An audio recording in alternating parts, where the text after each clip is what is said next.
The shirt arrived on a Tuesday, still damp from a night crossing, and she knew before she touched it that something was wrong.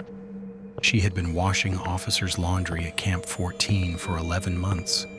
By the spring of 1863, 11 months of hot water tubs, lye soap, wooden paddles, and the particular silence that settles around a black woman doing invisible work in a Union Army camp. She was listed in the camp's supply register as Contraband, washing detail, Camp 14, a category that meant she had escaped enslavement, crossed into Union lines, and been assigned labor in exchange for food, and the legal ambiguity of not being returned. She had no rank. She had no pay. She had no surname in any document that survives. In the single chaplain's diary entry that references her, dated May 4th, 1863, she is called only the woman at the wash station near the officer's mess, a reliable sort. That is the entire historical record of who she was. What she knew about shirts would save more than 200 men. Camp 14 sat on a flat, muddy quarter-mile of ground near the Rappahannock River in northern Virginia. Established in February of 1863 as a forward supply and intelligence depot for the Army of the Potomac's 5th Corps, it housed, at its peak, approximately 340 men, a mix of line infantry, quartermaster staff, signal corps runners, and a rotating cohort of officers, whose names appear in V Corps operational logs with a frequency that suggests they moved constantly, arriving with dispatch bags, departing within 48 hours. The camp's position was deliberately unspectacular. It was not a fighting position. It was a clearinghouse for orders for intelligence reports, for the kind of paper that determines where men march and when. The wash station occupied a 30-foot stretch of ground near the eastern tree line, close enough to the creek to draw water, but far enough from the officer tents to remain, functionally, invisible.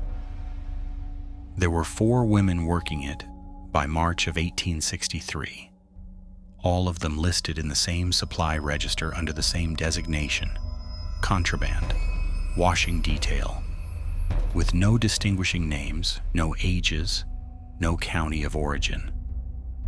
They washed approximately 80 garments per day: uniforms, underclothes, the endless linen shirts that officers wore beneath their wool jackets, heavy with sweat and river mud, and the particular smell of men who made decisions under pressure. She worked the station from before dawn. She was the first one there every morning and the last one to leave. The other women noted this later in the oblique way that people record things they cannot quite explain, not in documents, not in formal testimony, but in the kind of quiet remark that gets repeated and eventually, 40 years later, written down by a granddaughter in a letter to a church historical society in Richmond. She always said the shirts talked to her, that letter reads, and none of us knew what she meant until after. The shirt arrived on a Tuesday. It came in a bundle of 6, tied with a thin cotton cord, delivered by a private named Hughes, who ran errands between the officers' quarters and the wash station 3 times a week. Hughes set the bundle on the sorting table and wiped his hands on his trouser legs. 6 shirts, Officer Lott, he said. 2 need buttons. She untied the cord without looking up. Any special instructions? He laughed, a flat sound. Instructions? From officers about laundry. He shook his head. Just get it back by Thursday. He left. She pulled the 5th shirt from the pile. The bundle was unremarkable on its face. She checked for tears, for buttons that needed resewing, for stains that required soaking before washing. The first 4 shirts were standard. Sweat-yellowed collars, mud along the cuffs, one with a torn left pocket seam she set aside for mending. The 5th shirt was different. It was a clean shirt. Not clean in the way a shirt is clean after washing. Clean in the way a shirt is clean when it has barely been worn. The collar was unsoiled. The cuffs showed no field mud, no campfire smoke smell in the weave, no salt ring of dried sweat at the armpits. Someone had sent out a shirt for washing that had not needed washing. She held it up in the early morning light. It was a good shirt. Fine woven linen. The kind an officer buys with his own money rather than drawing from quartermaster stock. The buttons were bone, not horn. There were 5 of them down the front placket. The middle button, the 3rd one, was fastened 1 buttonhole too high. Not strained, not accidental, placed. The left cuff was folded back twice and pinned with a straight pin at a precise 45-degree angle. The right cuff was not folded at all, and the shirt had been folded for transport, not in the standard roll that men use when packing a bag, but in a flat press fold with a single crease running diagonally from the right shoulder to the left hip. She set it on the table. She stood there for perhaps 2 minutes, which is a long time to stop moving when you're doing laundry at 5 in the morning. Then she picked up the 4th shirt, the ordinary one with the torn pocket, and looked at its buttons. All 5 fastened correctly. Cuffs unfolded, loose, the way a man pulls a shirt off at the end of the day. Folded in the standard roll.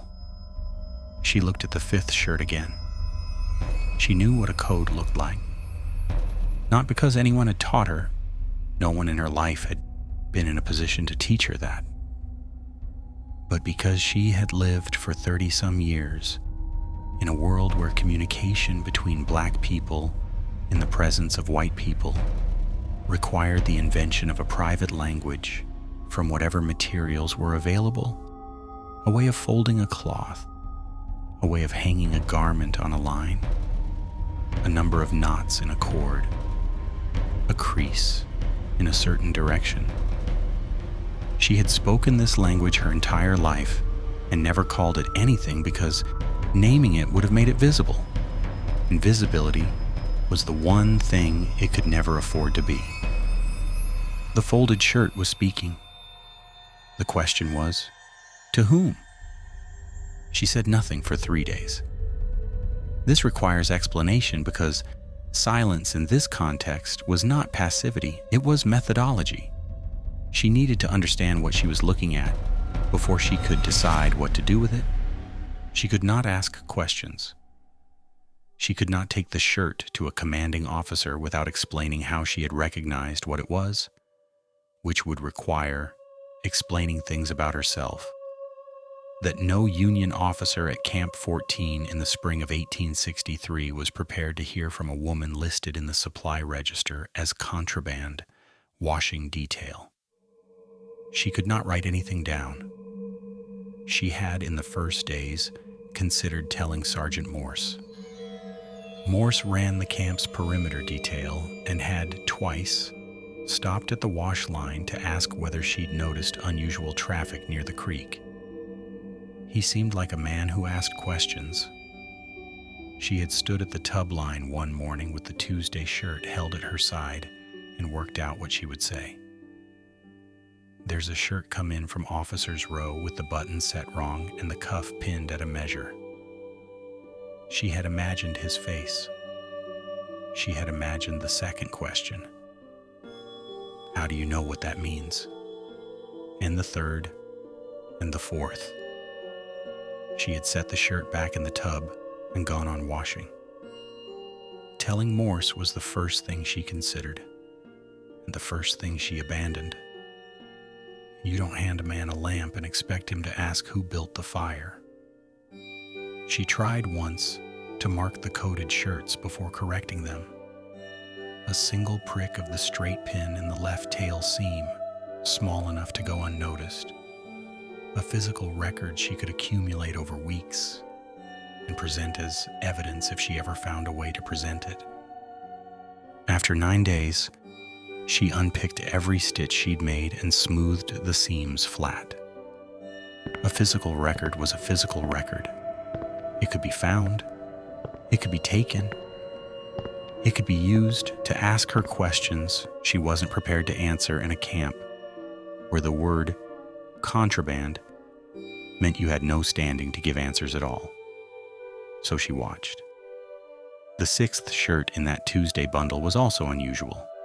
Its top button was missing entirely, and the collar had been folded inward precisely 1 inch, pressed flat, which would have required a hot iron applied before the shirt was sent to be laundered. A shirt being ironed before washing. She had washed laundry for 11 months. She had never seen that before. She measured the fold with her thumb and forefinger, a width she could reproduce exactly by feel. She noted which officer's quarters each bundle came from. The Private Hughes was not careful about this, assuming it didn't matter, and she let him not be careful. She traced the Tuesday bundles back to a cluster of 3 tent assignments near the camp's eastern perimeter. Tents occupied by officers attached to the signal corps and courier relay function.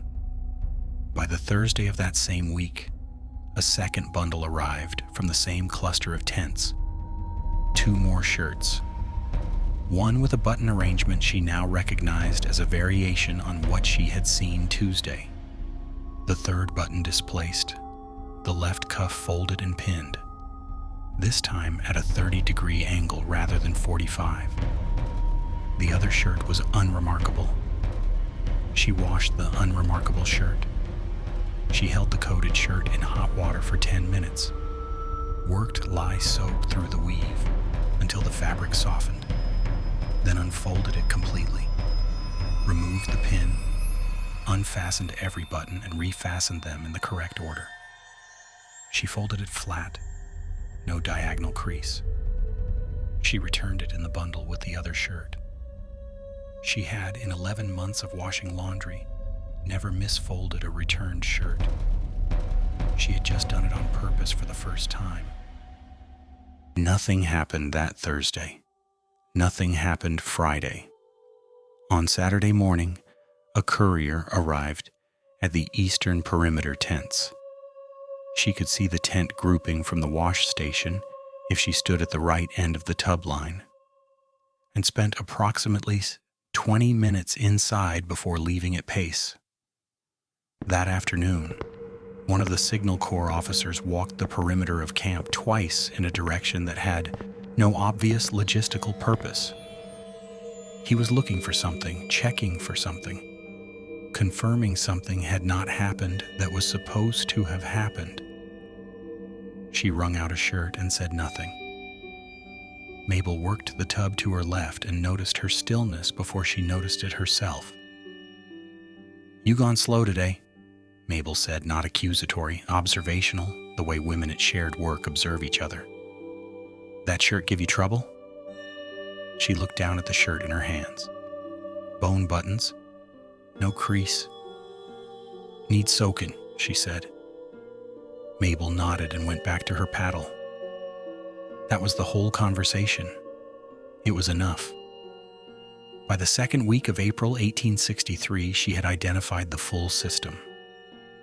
The shirts were the outgoing signal at the mechanism by which someone inside Camp 14 transmitted information to a Confederate intelligence contact outside the camp's perimeter. The system used 3 variables: button position, cuff fold angle, and fold crease direction. Button displacement indicated the category of information: troop movement, supply timing, or command personnel. Cuff angle communicated the numerical component: 30 degrees, 45 degrees, 60 degrees, or a pinned fold without angle that corresponded to values she worked out over 8 days of observation to represent quantity or distance. Fold crease direction, right shoulder to left hip, or left shoulder to right hip, or no crease at all, indicated timing, hours, days, or a cancellation signal.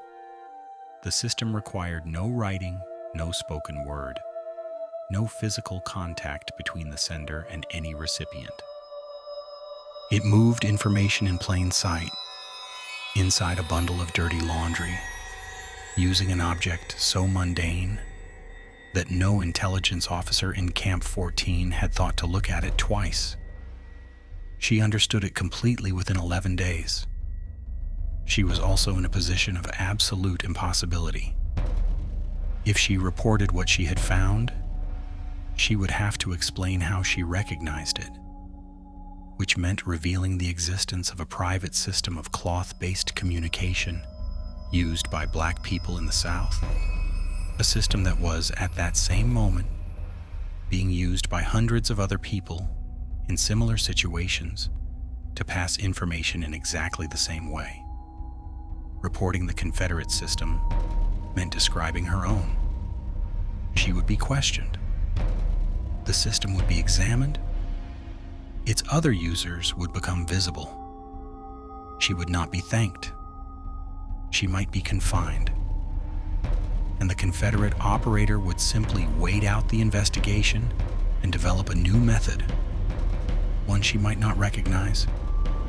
If she said nothing and did nothing, men at Camp 14 would continue to die from operations compromised by intelligence the Confederate contact was reading in their own laundry. What she chose was the third option, the one that nobody in command would ever know about. She would correct every shirt.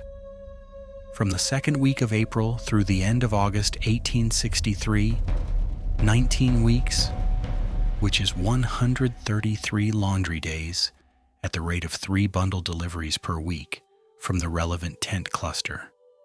She intercepted and silently corrected every coded shirt that passed through the wash station. The corrections were precise and unremarkable. She returned every garment in perfect condition, buttons correct, cuffs unfolded, no directional crease, no pin. To any observer, she was simply doing excellent laundry, which she was.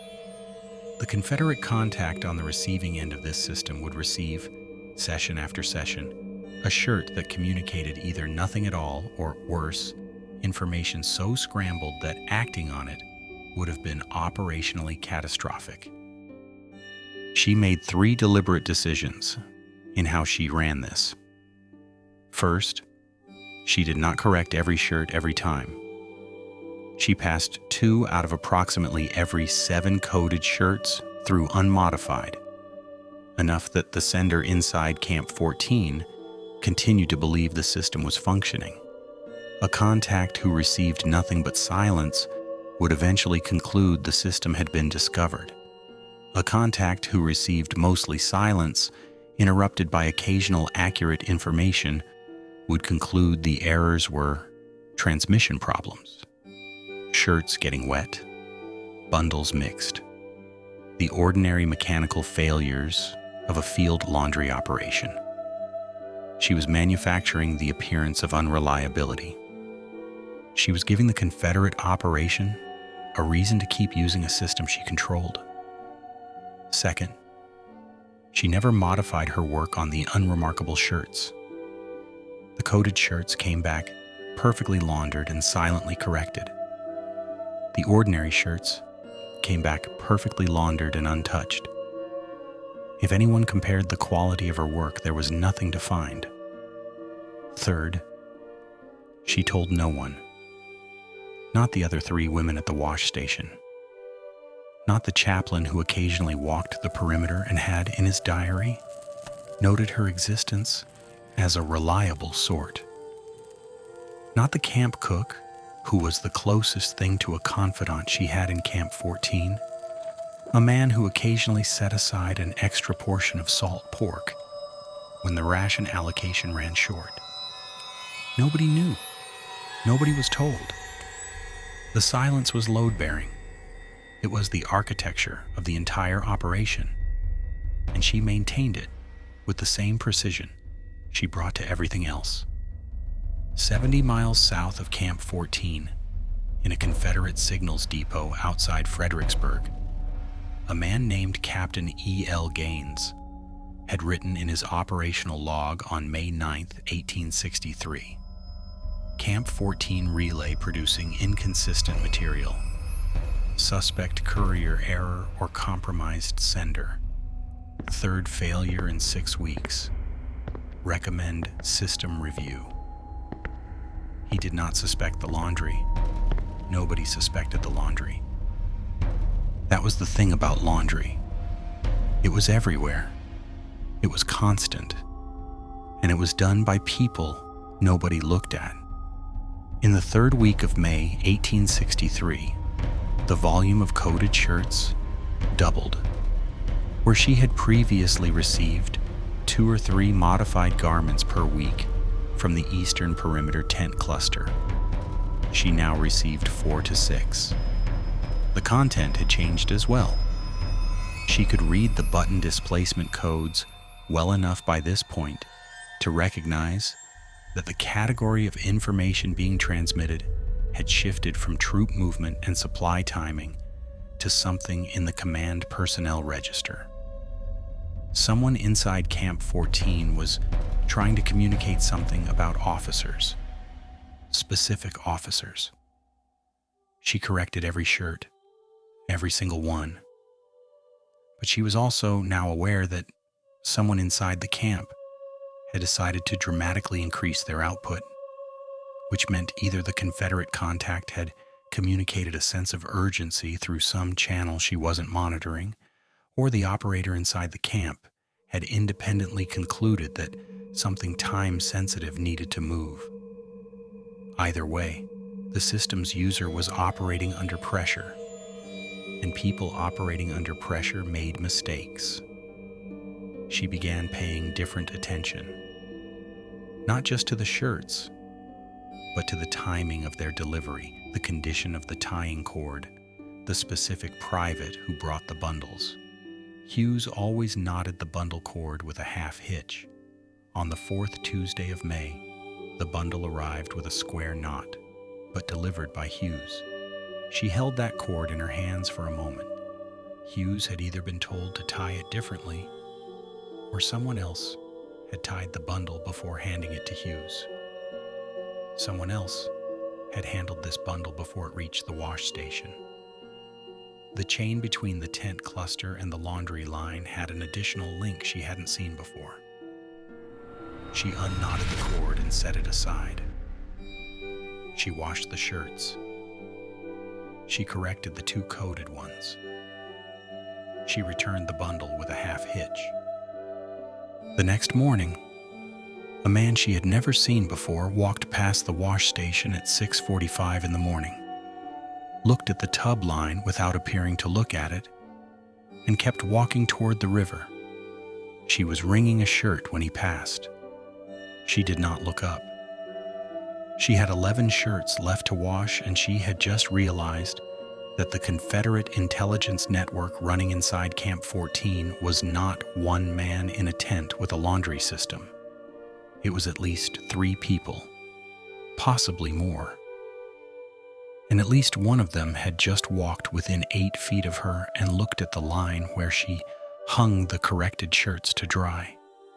Not to check whether they were clean, but to check whether they were folded. She kept wringing. The shirts were dry. The shirts were folded correctly. They always were. She hung the next one on the line and moved to the tub without changing her pace, because changing her pace would have been the first mistake she had made in 11 weeks, and she was not going to make it now. Somewhere behind her, the man she didn't recognize reached the tree line and disappeared. And somewhere in the Confederate intelligence apparatus, a report never arrived that should have arrived 3 days ago, and a report that arrived before it never arrived either, and 19 separate operations across the Rappahannock corridor were running on intelligence that had been silently, professionally, invisibly corrected by a woman at a wash line whose name nobody thought to write down. The water in the tub was going cold. She called for more from the creek. The man came back on Friday. She had not expected Friday. She had expected him to stay south of the tree line, to communicate through the shirt system the way the others did, to remain the invisible third link in a chain she was now running from a wash bucket. Instead, at 6:52 in the morning, she knew the time because the camp breakfast bell had rung exactly 8 minutes before. He came back through the eastern tree line and walked the same path he had walked on Wednesday, the same trajectory past the tub line, the same studied indifference of a man looking at something he did not want to appear to be looking at. He was in uniform, Union blue. He wore a corporal's stripes on his left sleeve and carried a folded canvas bag, the kind used to transfer mail between camp sections, the kind that would give a man a reason to walk anywhere in a camp without explanation. He was good at it. He kept moving.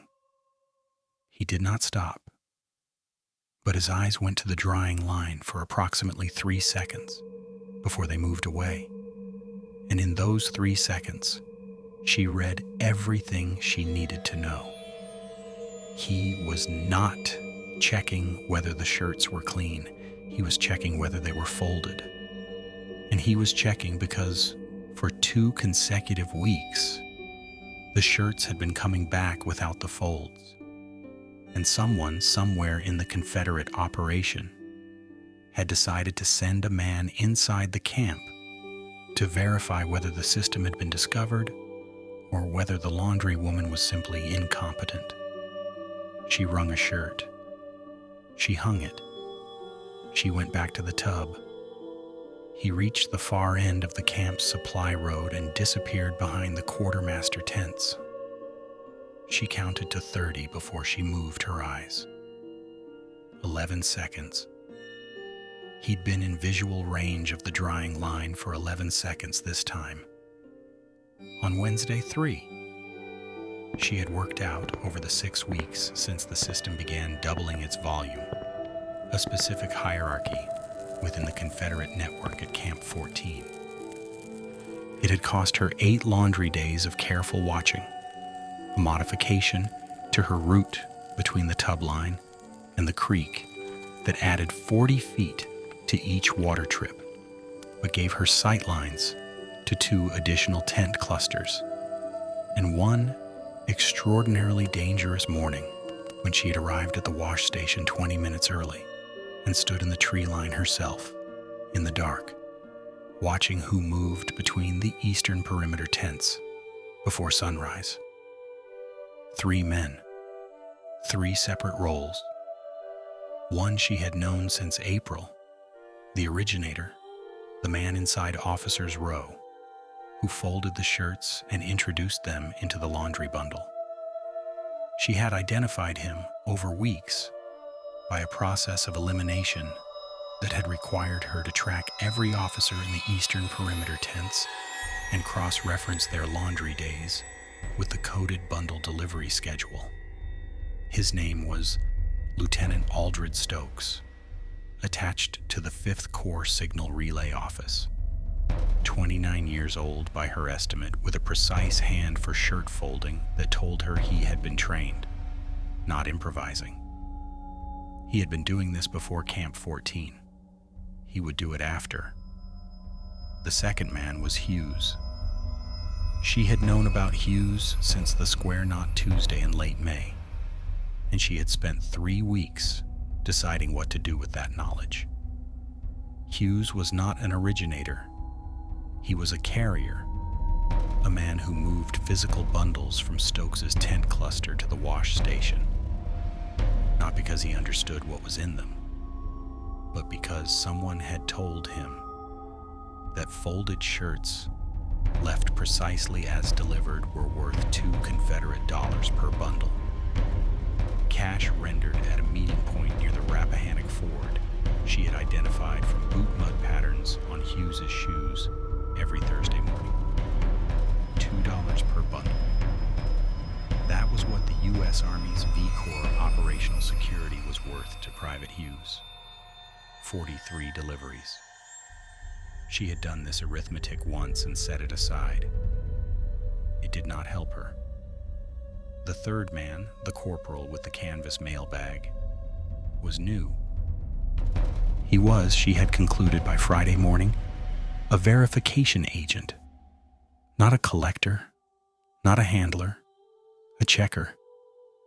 Someone the Confederate network outside the camp had sent in to determine whether the information breakdown was internal, a compromised sender, or external, a compromised delivery system. He was, in other words, looking for a leak. He had walked past her wash line twice in 4 days. She was the leak. She was standing 30 feet from him, in a lye water-stained apron hanging shirts. Friday afternoon, Sergeant Morse came to the wash station for the first time in 3 weeks. He was not there about the laundry. He stood at the edge of the sorting table with his hands behind his back and watched the creek as though he was thinking about something he hadn't finished thinking about yet.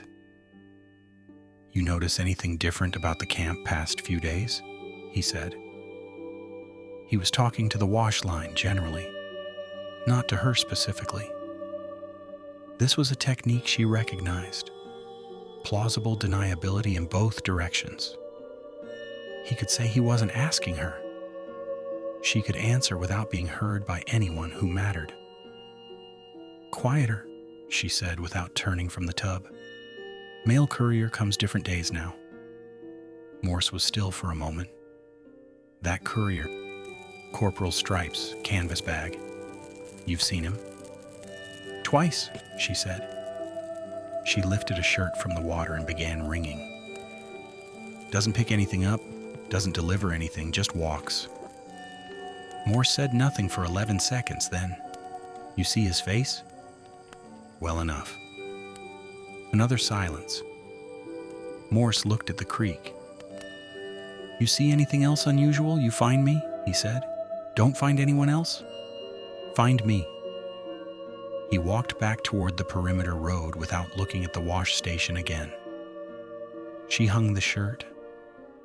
So Morse had been watching too. That meant the camp's security apparatus was aware of the verification agent, or aware of something adjacent to him, and was running its own parallel effort to identify the breach. Which meant there were now at least 3 separate intelligence operations moving through Camp 14 simultaneously. The Confederate shirt network, her silent correction of it, and whatever Morse was running from the perimeter road with his hands behind his back and his eyes on the creek. Any one of them intersecting the other 2 at the wrong angle would unravel everything. She wrung out 4 more shirts without stopping. The crisis arrived on a Wednesday in the 3rd week of June, at 7:10 in the morning, in the form of a shirt she had not expected to see. It came in a bundle from Hughes.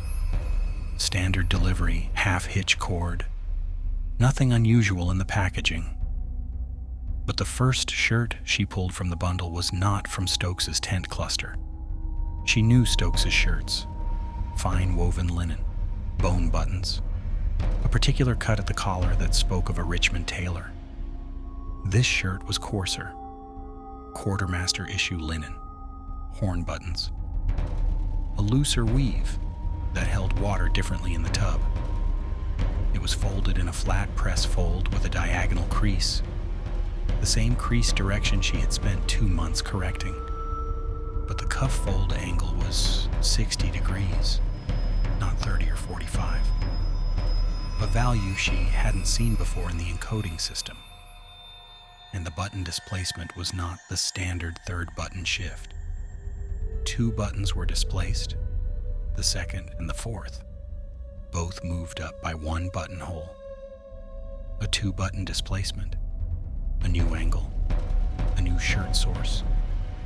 Stokes had not sent this shirt. Someone else inside Camp 14 had introduced a second coded sender.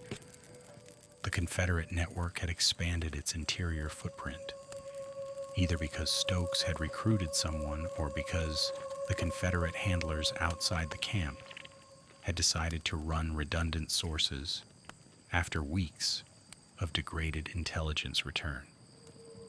Either way, the system she had mapped completely in 11 days back in April was no longer the system she was dealing with. She held the shirt over the tub for a moment. This was the first time since April that she felt something she could identify as fear. Not the ambient fear of a woman operating invisibly inside an army camp in 1863, which was so constant it had stopped registering as an emotion, but a specific, technical fear. The fear of a person who has been running a precise mechanism and has just discovered the mechanism has grown a new part she doesn't understand. She washed the shirt. She corrected it. She returned it. But she stayed at the tub 40 minutes longer than usual that morning. And when Mabel asked if she was feeling ill, she said yes. And the answer was close enough to true to require no elaboration. Over the next 9 days, she identified the second sender. The first name she settled on was wrong. She had spent 4 mornings watching a junior signal clerk named Dodd, a thin, deliberate man who collected his laundry on Tuesdays and returned it folded in a way she had initially read as significant. On the 5th morning, she pulled his shirts from the bundle and found nothing. Standard buttons, loose cuffs, quartermaster fold. She had wasted 11 days of watching on a man whose only unusual quality was that he ironed his own collars. She set his shirts in the wash tub and did not allow herself to recalibrate until the water was hot. It cost her 12 minutes of extra route on the creek path, a change to the angle at which she sorted incoming bundles that gave her a new sight line to a section of the officer's mess. And 3 inches to the left. The 3 inches mattered. She was not, in any external sense, doing anything she wasn't supposed to be doing. She was getting water. She was sorting laundry. She was, as the chaplain would later record in a diary entry dated June 29, 1863, as diligent as ever, rain or clear. The second sender was a junior quartermaster clerk named, according to the camp's supply register, Corporal T.J. Beaufort, 24 years old, Arkansas, attached to the V Corps Supply Office and responsible for recording inbound materiel shipments from the rail depot at Brandy Station. Beaufort's access was different from Stokes's. Stokes had command intelligence, troop dispositions, officer movements, operational timing. Beaufort had logistics, what arrived, when, in what quantity. Taken separately, each man's information was incomplete. Taken together, a Confederate operations officer could use Stokes's troop movement data and Beaufort's supply timing data to predict, with significant accuracy, exactly when the Army of the Potomac's 5th Corps was preparing to advance, and in which direction. She had been correcting half the picture for 2 months. Beaufort had been sending the other half, uncorrected, the entire time. She sat with that knowledge for 1 full day before she could continue working. The correction of Beaufort's shirts required a modification she had not needed with Stokes. Partial correction rather than full correction. Beaufort's button displacement code used a 2-button system, which meant full correction, resetting both buttons, produced an obvious null signal that the Confederate handlers could identify as tampering. She needed to reset one button and leave the other, converting the transmission from accurate intelligence to plausible misinformation. An advance scheduled for Thursday would arrive in Confederate hands as an advance scheduled for Sunday. A supply weight of 4,000 pounds would become 1,400. Specific enough to seem credible, wrong enough to be lethal to anyone who acted on it. The first attempt failed in a way she hadn't anticipated. She had reset the second button and left the fourth, her intended misinformation signal. But the fold she returned the shirt with was one she had been using for Stokes's shirts, a flat press with no crease. On a quartermaster issue shirt, that fold was wrong in a mechanical sense. The coarser linen didn't hold the same flat line, and it would be visible to anyone who handled the garment before the wearer put it on. Hughes would feel it. She unpacked the returned bundle from the previous day. She kept the tied cords for 3 days before disposing of them and reconstructed the fold from memory. The problem was in how she had squared the tail. She refolded a test shirt 6 times before the crease sat where it needed to sit. Then she started Beaufort's stack again from the beginning. She had zero training in counterintelligence operations. She had worked it out from the same first principles she had used in April in a wash tub with lye soap and a straight pin. The partial correction worked on the second attempt. She knew because 7 days after she began running it, Captain Stokes walked his tent perimeter 3 times in one afternoon, a pattern she had come to recognize as his response to a communication miss, and then stopped. He had received something from outside. He believed the system was functioning. He had no reason to think otherwise. She had given him exactly enough truth to make him stop looking. 70 miles south, in a Confederate signals depot outside Fredericksburg, Captain E.L. Gaines had written in his operational log on May 9, 1863, Camp 14 relay producing inconsistent material, suspect courier error or compromised sender, 3rd failure in 6 weeks, recommend system review. He did not suspect the laundry. Nobody suspected the laundry. That was the thing about laundry. It was everywhere. It was constant. And it was done by people nobody looked at. The corporal with the canvas bag made his 3rd pass on a Thursday morning, 14 days after his second. He came earlier this time, 6:31, before the breakfast bell, before Mabel had arrived at the station, before the camp's foot traffic had settled into its predictable daily rhythm. He came alone. He walked the same path. And this time he stopped. Not in front of the drying line, not in front of the sorting table. He stopped at the far end of the tub row, approximately 15 feet from where she was working the first wash of the morning. And he set his canvas bag on the ground and appeared to check something inside it. An envelope, a folded sheet, the way a mail courier legitimately checks a delivery manifest before moving on. He was 8 feet further from the drying line than he had been on either previous visit. He was 12 feet closer to her. "Morning," he said without looking up from the canvas bag. She did not stop ringing. "Morning." He looked at the envelope in his hand. "4 women work this station?" "4, she said. "You the one who been here longest?" 11 months, she said.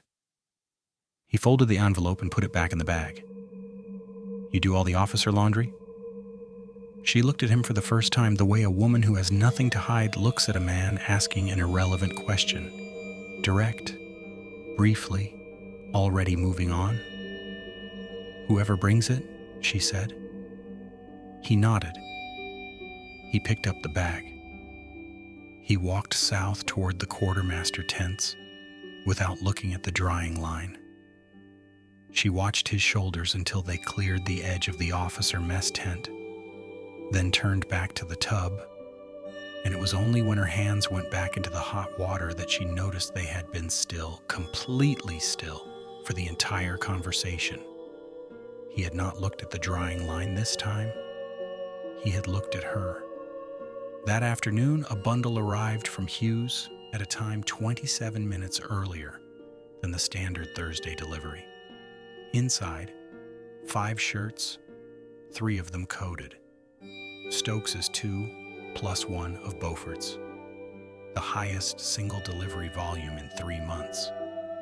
Someone had decided to push as much information as possible through the system in a compressed window, which meant someone somewhere had concluded that the window was closing, that the system was about to be shut down, that this might be the last transmission. She filled the tub with fresh water. She began correcting. She had worked through Stokes's 2 shirts and was holding Beaufort's. The first cuff half unfolded, the displaced button between her fingers, when she heard footsteps on the packed earth behind her. Not Hughes. Too deliberate for Hughes. She did not turn. She kept her hands in the water.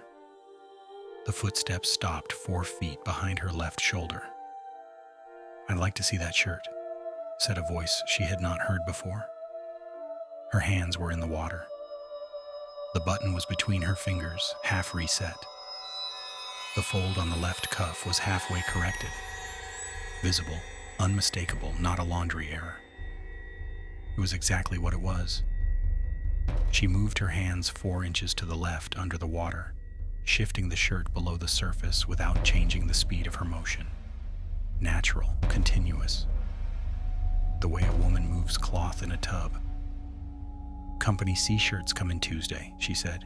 "You're in Company C, you'll want to check back then." 4 seconds of silence. "Tuesday," the voice said. "Tuesday," she said. She kept ringing. The man behind her did not move for 7 seconds. She counted them in shirt-wringing motions, each full twist of wet linen through her fists, taking approximately 2 seconds. Grip to release. 3 twists. 7 seconds. The water ran off the hem of the shirt and struck the packed earth beside the tub, and the sound was ordinary, and she concentrated on making it stay ordinary. Her hands were in the water still. The button was under her left palm, pressed flat against the shirt's tail, invisible. The cuff was unfolded. The crease was gone. The shirt was, to any eye looking at it from behind and above, a wet shirt in a laundry tub. "Company C," the voice said again. Not a question this time. "That's right," she said. She heard the canvas bag shift. Fabric on fabric, the sound of a man adjusting a strap on his shoulder. Then footsteps, moving away, north toward the officer's mess. She did not turn around until the sound had gone 30 paces, and when she finally looked, the path was empty. No corporal, no canvas bag, nothing but the mud-packed supply road and the early morning light coming flat and gray off the Rappahannock to the east. She lifted the shirt out of the water and finished correcting it on the sorting table, working the buttons back into position with her thumbnail, smoothing the cuff flat. Her hands were steady. She had made them be steady through 11 months of practice, and they did not stop being steady now. But she noticed, when she set the shirt in the finished pile and picked up the next one, that she could hear her own pulse in her ears. A sound she had not noticed since the first Tuesday in April, when she had held the coated shirt up in the early morning light and understood what she was looking at. She was running out of time. She did not know how much she had left. But she understood that the window between being invisible and being seen had just narrowed to something she could no longer measure by weeks. It was days now, possibly less. She found Sergeant Morse at 6:48 the following morning, before the breakfast bell, at the point where the creek path curved north past the eastern tree line. She had to find him there because finding him anywhere more visible would have been the second worst thing she could do, the first being not finding him at all. She had not spoken to anyone in Camp 14 about the shirt system for 3 months and 4 days. She did not intend to speak about it now. What she intended to say was something different, something with the same shape as information, without the information itself being inside it. Morse was alone. He was checking a section of the creek bank for erosion damage to the perimeter fence post footing. A legitimate task logged in the camp's maintenance register that same week. She came up beside him on the path with her water bucket, as she did every morning, and she set the bucket under the surface and let it fill, and she said, with her eyes on the water, "That corporal came back yesterday. Came to the wash station, asked about laundry days." Morse crouched over the fence post and said nothing. "He's not checking the line anymore," she said. "He's checking who works it." The bucket was full. She lifted it. She had 4 seconds before continuing upstream would end the conversation without it seeming ended deliberately. "If someone were going to look at the officer bundles from Tent Row East," she said, "they'd want to do it before Tuesday." She walked upstream. She did not look back. She heard Morse stand up from the fence post. The creak of knee joints, the scrape of boot on creek bank, and then his footsteps moving in the opposite direction back toward camp, faster than a man walking to breakfast. She stayed at the creek path for 11 seconds after she arrived at the wash station, setting the bucket beside the tub and not yet picking up a shirt. Later that morning, she walked back to the creek for a second draw, something she rarely did before midday, and looked at the mud where Morse had been standing. A man standing still makes a shallow print. A man who has just understood something and is moving makes a deep one. His heel prints, going back toward camp, were an inch deeper than his heel prints coming in. She picked up the first shirt of the morning. She made her first mistake on Monday. She had held back Beaufort's last coded shirt from the Sunday bundle, deliberately telling herself she needed to re-examine the button displacement before correcting, and kept it flat beneath a standard shirt in the sorted pile. When Hughes came for the return bundle 23 minutes ahead of schedule, she had 2 shirts still on the sorting table, and Beaufort's coded one in plain sight. Half corrected, the second button reset, and the fourth still displaced. She put both hands on the table and leaned over it and said, without looking at Hughes, "This collar needs re-sewing. Come back in an hour." Hughes shrugged and left. She sat down on the upturned creek bucket, the first time she had sat down at the wash station in 11 months, and stayed there for exactly 4 minutes before standing back up and finishing the correction. An hour later, Hughes returned and collected the bundle. He did not look at the shirts. He never did. But for 4 minutes on a Monday morning, the entire operation had rested on a loose collar and a stranger's incuriosity. And she did not let herself forget that for even one of the remaining days, she worked the line. The next 48 hours were the longest she had spent at Camp 14. She worked. She did what she always did. Arrived before dawn, filled the tubs, worked through the morning bundles, hung the line, collected the dry shirts by midday, folded, returned. Mabel worked the tub to her left and noticed that she was using more lye soap than usual and said nothing. Because the correct amount of lye soap for a given load of shirts was not a subject Mabel felt strongly about. The corporal did not appear. No bundle came from Hughes. No coded shirts arrived on Friday morning, nor Friday afternoon, nor at any point on Saturday.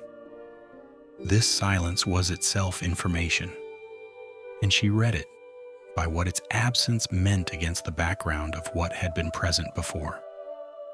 3 possibilities. First, Morse had moved on Tent Row East, and the network had detected his approach and shut down. Second, the corporal had reported back to his Confederate handlers that the laundry system was compromised, and they had suspended operations. Third, the network was switching to a new communication method, and the silence was the gap between the old system dying and the new one starting. She had no way to distinguish between them from a wash tub, so she washed shirts and waited and let the silence be what it was. On Sunday morning, a bundle arrived that Hughes did not deliver.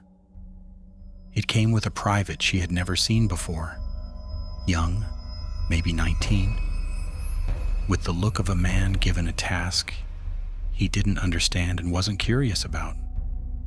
He set the bundle on the sorting table and said, "Officer Laundry, Tent Row Central," and left without waiting for acknowledgement. The bundle was tied with a square knot. Not Hughes, not a half hitch, a square knot. She untied it without sitting down. Inside, 4 shirts. The first 3 were unremarkable. The 4th was Stokes's linen. She recognized the bone buttons, the Richmond collar cut, the fine weave. It was the first coded shirt she had received in 72 hours. The button displacement was the standard 3rd button shift. The cuff fold was 45 degrees. The diagonal crease ran from left shoulder to right hip, a direction she had seen only twice before in 3 months of operation, always in the same context. Not a content signal, but a system signal. The directional crease running left to right was not information about troop movements or supply timing. It was a question. The Confederate network was asking whether the channel was still open. Stokes was pinging the system. She held the shirt for a long moment.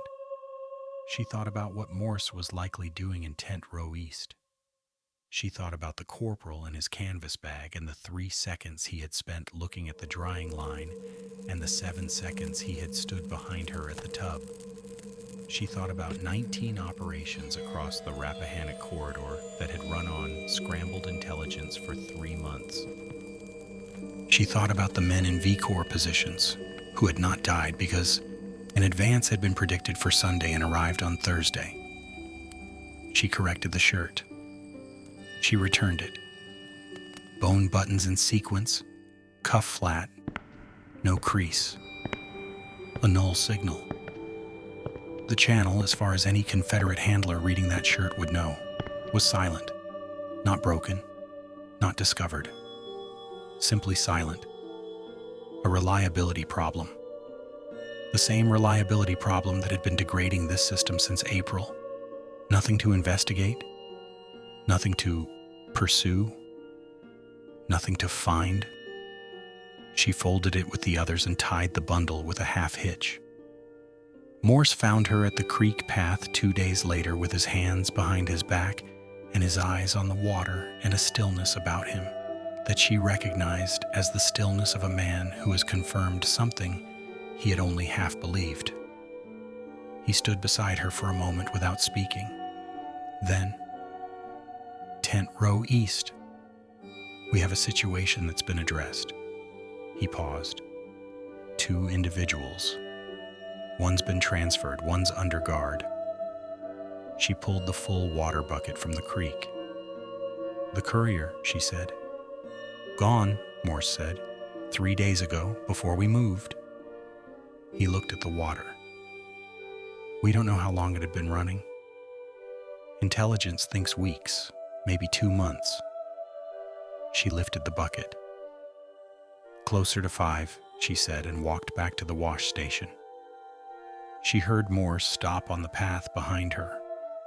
She heard him not say anything for 4 seconds. Then his footsteps resumed, in the other direction, slower than before. She did not know what he made of what she had just told him. She did not know whether he would pursue it, whether he would file a report, whether the report would name her. She set the bucket beside the tub and picked up the first shirt of the morning and began. There is no official record of what she did. The V Corps operational logs for the period from April through August 1863 contain 23 references to Confederate intelligence failures in the Rappahannock Corridor, operations launched on incorrect timing, supply predictions that missed by days, officer movements that were known and then somehow ceased to be known. No analysis in those logs identifies a source of disruption. On July 11th, 1863, 14 days after she began running the partial correction on Beaufort's shirts, a Confederate cavalry unit of approximately 340 men moved into a position near Kelly's Ford, expecting to intercept a Union supply column carrying 4,200 pounds of artillery ammunition along the river road at dawn. The supply column was carrying 1,400 pounds. It was moving at noon. The cavalry waited 6 hours in the wrong position for a weight of material that would not arrive at the expected time, along the expected road. They withdrew before noon. The Union column passed without contact. 11 wagons, 3 drivers per wagon, 33 men who went home. None of them ever knew there had been a cavalry unit waiting for them 6 hours earlier in a position half a mile from where they traveled. The Confederate operational report for that day, recovered from Richmond in 1865, reads, "Column did not materialize. Intelligence unreliable. Recommend source verification." Source verification. Somebody was always recommending source verification. The Confederate signals records, partially captured after the fall of Richmond and cataloged by the Union Army Signal Corps, include Captain Gaines's operational log with its entry from May 9th. Third failure in 6 weeks. Recommend system review. And 4 subsequent entries over the following 3 months, each noting degraded material from the Camp 14 relay, each attributing the failure to a different technical cause: moisture damage, courier error, compromised sender, unreliable local contact. None of them mention a laundress. The camp's supply register for 1863, held at the National Archives in Washington, lists 4 women under the designation Contraband, washing detail, Camp 14, for the period in question. 3 of them can be traced through subsequent records: a Freedmen's Bureau registration in 1865, a church registry, a land purchase. The 4th cannot. She appears in the supply register in November 1862 and disappears from it in September 1863, 11 months later, with no notation explaining the departure, no transfer, no death record, no discharge document of any kind. The chaplain's diary entry from May 4th, 1863, the one that calls her a reliable sort, was donated to a Virginia Historical Society in 1931 by the chaplain's grandson, who had found it in a trunk. It was cataloged and shelved and not read by a researcher until 1974, when a historian studying contraband labor conditions at Union Army camps opened it looking for evidence of something else entirely, and found the entry and noted it in a footnote. Not in the text, in a footnote of a paper that was itself never widely circulated. The footnote reads, "One woman at the Camp 14 washing station is described by the chaplain as remarkable for steadiness. No further identification possible from available sources. Remarkable for steadiness." That is all that was written down. That is all that remains.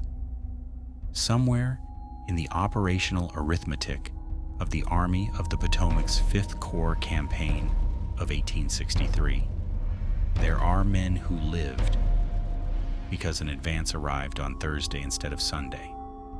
There are positions that held because a supply weight came up wrong in a Confederate planning document. There are 19 operations that dissolved into noise because the intelligence that should have triggered them arrived scrambled, plausible, and wrong. The men in those positions did not know why they were still alive. The officers who ordered the advances did not know why the enemy had not anticipated them. The Confederate handlers who received the degraded intelligence did not know, for certain, where the degradation was coming from. Nobody looked at the wash line. Nobody recorded her name. The shirts told the truth, and she corrected them, and the truth stayed corrected. And she set the tub to heating every morning before dawn and was the last one to leave every evening. And the Rappahannock ran south past the eastern tree line, and the camp's breakfast bell rang at 6:40, and the laundry dried on the line in the Virginia sun. And none of it was written down anywhere that any person has yet found.